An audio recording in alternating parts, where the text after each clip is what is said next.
ဒေါ်ဆန်းစုကြည်ရဲ့သားဒေါ်ဆန်းစုကြည်ရဲ့သားဖြစ်တဲ့သူကသူ့မေသေသွားပြီလားပေါ့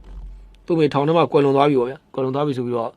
ဒါအချိန်ကိုက်ပေါ့အချိန်ကိုက်ပြောဆိုလာတွေ့ရတယ်အဲ့ဒီအချိန်ကိုက်ပြောဆိုလာတာကလည်းပြောဆိုရတဲ့အကြောင်းရင်းကလည်းကျွန်တော်တို့ဒီရွေးကောက်ပွဲနဲ့ပတ်သက်ပြီးတော့ရွေးကောက်ပွဲကကျွန်တော်28ရက်နေ့စတော့မှာဆိုတော့အချိန်ကိုက်လှုပ်လိုက်တာခေါင်းလောင်းလေးတီးလိုက်တာပေါ့တိုးတော်လည်းပဲသူ့ရဲ့ခေါင်းလောင်းတီးတာဘယ်သူမှလည်းစိတ်ဝင်စားဘူးသူတို့အုပ်စုပဲစိတ်ဝင်စားတယ်ပြည်သူလူဘယ်သူမှစိတ်ဝင်စားဘူး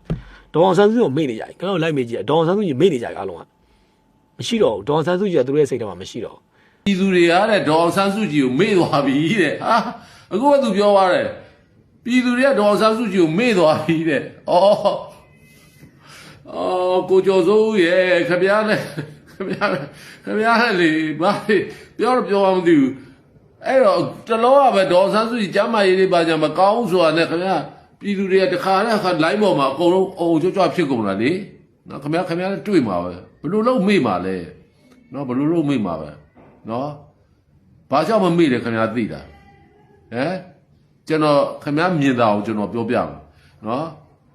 ခင်ဗျားအမေကိုဟုတ်လားခင်ဗျားကိုမွေးရတဲ့ခင်ဗျားအမေပေါ့နော်ခုခင်ဗျားအလုပ်တွေများနေတော့တခါကျ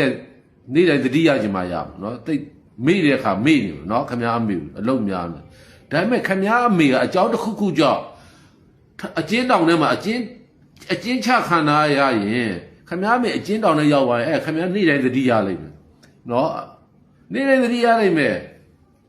ငါအမေကျမ်းမာကြီးမှကောင်းရလားငါအမေအစားကောက်များအဆင်ပြေရလားငါအမေအနေထိုင်အဆင်ပြေရလားနော်တတိယမယ်နောက်ပြီးတော့ခင်ဗျားနဲ့ခင်ဗျားအမေနဲ့ထောင်မကြခင်ကတွေးခဲ့တဲ့ဟာလေးတွေခင်ဗျားပြန်တွေးမိမယ်ခင်ဗျားဝန်းနေတဲ့အခါဝန်းနေမယ်နော်ခင်ဗျားအမေကိုတွေးချင်တိုင်းလည်းမတွေးရဘူးနော်အဆက်အသွယ်တွေဖြတ်တယ်ဟုတ်လားဘာမှထောင်နဲ့အပြင်နဲ့ဆိုတာအဆက်အသွယ်တွေပြတ်နေတယ်အဲ့ခါကျခင်ဗျားအမေကိုခင်ဗျားနေ့တိုင်းတတိယလိမ့်ခင်ဗျားအမေထောင်ကြသွားရင်အဲ့ဆိုခင်ဗျားသဘောပေါက်လားအခုလည်းဒီလိုပဲเนาะအမစုကိုเนาะသူတို့အမေလိုသဘောထားတဲ့ဒီမှာပြည်သူတွေရှိတယ်เนาะအဲ့ဒါသူတို့အမေထောင်ကြသလိုဟာသူတို့အမေအထဲထဲမှာရောက်သူတို့မမေ့ဘူးเนาะသူတို့အမေနဲ့သူတို့အရင်တော့ထောင်မကြခင်အပြင်မှာဆုံတွေးခဲ့ကြတာတွေအဲ့ဒီတရားသူတို့အမေဟောပြောပွဲတွေမှာတွေးခဲ့ကြတာတွေမဲဆက်အဲ့ဒါတွေသူတို့ပြန်သတိရတယ်ပြန်ပြီးတော့သူတို့အမေကိုတန်းတာတယ်ထောင်ထဲရောက်နေပိုသတိရတယ်မမေ့ဘူးမတော်လို့များခမည်းအမေထောင်ကြပြီးတော့ခမည်းအမေအဲ့ထောင်ထဲမှာသေသွားရင်ခမည်းပိုမမေ့ဘူးခမည်းဘတော်မှမမေ့တော့ဘူးငါအမေထောင်ထဲမှာသေပြီးတော့ခမည်းဝန်းနဲ့ပက်တက်ဖြစ်ပြီးခမည်းအဲ့ဒါဘတော်မှမမေ့တော့ဘူးသဘောပေါက်လားနော်ခမည်းအမေထောင်ထဲမှာသေသွားရင်